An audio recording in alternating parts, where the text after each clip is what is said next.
স্বরেয় এবং স্বরেয়া ধ্বনির উচ্চারণ। মূলত স্বরেয় এবং স্বরেয়া ধ্বনির উচ্চারণ দুই ধরনের হয়ে থাকে, ঠিক আছে? তোমাদের মনে প্রশ্ন আসতে পারে যে স্বরেয়র উচ্চারণ তো স্বরেয় এবং স্বরেয়ার উচ্চারণ স্বরেয়া, তাহলে এগুলো আবার নতুন করে শিখার কি আছে, তাই না? মূলত স্বরেয় ধ্বনির দুই ধরনের উচ্চারণ। হ্যাঁ, স্বরেয় মাঝে মধ্যে স্বরেয়র মতো উচ্চারিত হয়, যেটাকে বলে স্বাভাবিক উচ্চারণ, ঠিক আছে? স্বরেয়র স্বাভাবিক উচ্চারণ। আর মাঝে মধ্যে স্বরেয় ও এর মতো উচ্চারিত হয়, যেটাকে বলে স্বরেয়র সংবৃত উচ্চারণ। স্বরেয় যখন ও এর মতো উচ্চারিত হবে সেটাকে বলা হবে সংবৃত উচ্চারণ। যদি আমি একটা উদাহরণ দিই, এখানে আমি একটা শব্দ লিখেছি অতি, যার উচ্চারণটা কি বলতো?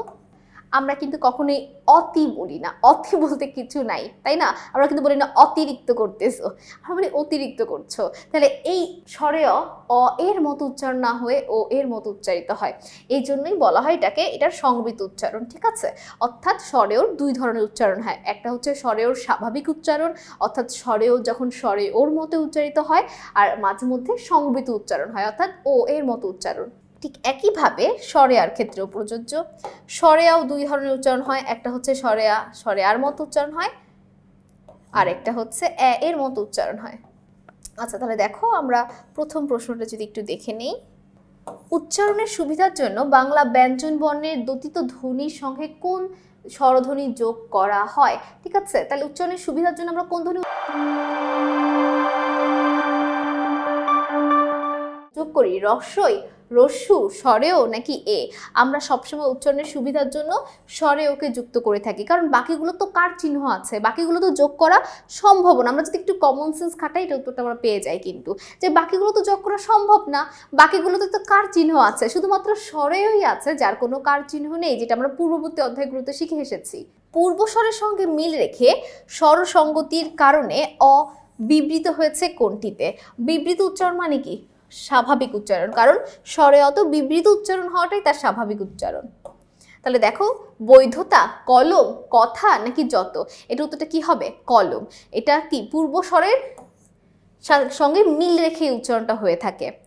পরবর্তী স্বর সংবৃত হলে শব্দের আদি স্বরেও কি হয়? আদি স্বরেও কি হয়? আমাদের সংবৃত হয়, অর্থাৎ পরে যদি তোমার হচ্ছে রস্বই, রস্যু এগুলো থাকে, সেই ক্ষেত্রে আমাদের স্বরেওটা ও এর মতো উচ্চারণ হয়। যেমন অতি বানানটাতে দেখো, অতি বানানে স্বরের উপর রস্যিকার ছিল, যার প্রভাবেই কিন্তু এটা উচ্চারণ ভিন্ন হয়ে গিয়েছিল।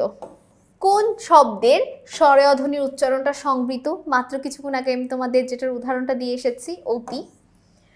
অধ্বনির সংবৃত উচ্চারণ রয়েছে কোনটিতে?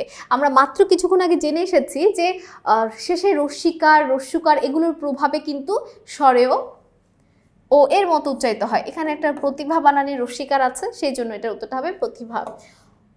অদ্য শব্দের উচ্চারণ কেমন হবে? দেখো, অদ্য উচ্চারণ করতে আমরা বুঝতে পারছি এখানে যে জফলা আছে তার প্রভাবে এটা ও এর মতো উচ্চারিত হচ্ছে।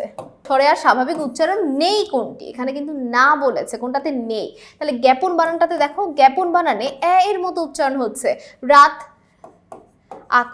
স্বরেয়ার মতো উচ্চারণ হচ্ছে আকাশ, স্বরে আ এর মতো উচ্চারণ হচ্ছে আলো, স্বরে আ এর মতোই উচ্চারণ হচ্ছে। শুধুমাত্র জ্ঞাপন যে বানানটা আছে সেটা কিন্তু স্বাভাবিক উচ্চারণ হচ্ছে না। তাহলে সঠিক উত্তর কি হবে? 7 ক। আচ্ছা, 8 বলা আছে অতি শব্দের সঠিক উচ্চারণ কি? আমরা জানি অতি শব্দের সঠিক উচ্চারণে হচ্ছে ও তি, কারণ হচ্ছে এখানে রস্যিকার আছে সেই কারণে, যেটা আমি অলরেডি একবার তোমাদের বলেও ফেলেছি, এবং আমি নোটে যে উদাহরণটা দিয়েছি সেটা অতি ছিল, তাই না? বলো।